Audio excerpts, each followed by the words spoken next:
The first time I realized my family wasn't just rich was when my college roommate died and no one outside our house ever heard about it. The second time was when my mother asked me to delete his name from my phone and never say it out loud again. I grew up assuming we were just lucky. Generational wealth, old house, boring charity galas, last names people recognized but never questioned. My parents drilled discretion into us like a survival skill.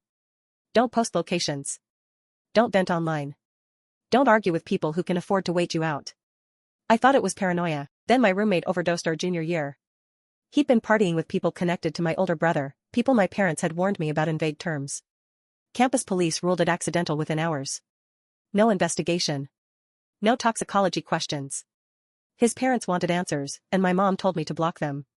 When I asked why, she said getting involved would only make things worse for everyone. A week later, his dorm room was emptied, his name removed from housing records like he'd never existed. I found out later our family foundation had quietly paid for his funeral. No press. No obituary, just gone. I started digging after that, pulling threads I wasn't supposed to touch.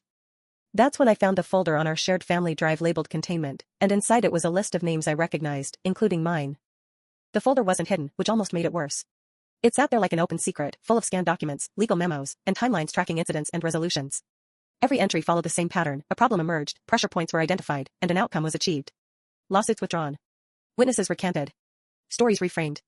I saw my roommate's name with a note that said family compensated, risk neutralized. I confronted my dad that night, shaking, asking him how he could live with this. He didn't deny anything. He said power doesn't come from doing evil, it comes from deciding which evils get remembered. He told me our family had been managing fallout for generations, cleaning up messes made by ourselves and others because chaos hurts everyone. I told him that sounded like control. He said control is just responsibility with better branding. Then he asked me if I'd ever wondered why I'd never faced real consequences for anything. Why my internships appeared out of nowhere. Why my mistakes never stuck. I wanted to scream at him, but before I could, my phone buzzed with a message from an unknown number.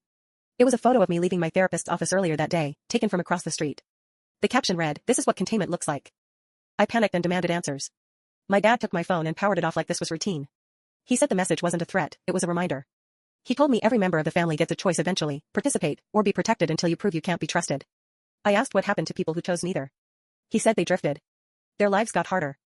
Opportunities dried up. Not as punishment, but because the safety net stopped catching them. I thought about my roommate, about my brother's friends, about how many people had been erased with a check and a phone call. I told my parents I couldn't be part of it. My mom cried, said I was being naive, said the world only looks fair when you're not responsible for keeping it stable. I left the next morning with a suitcase and whatever money I could access without permission. Life outside the family influence is smaller and louder. Things break and stay broken. People say no and mean it.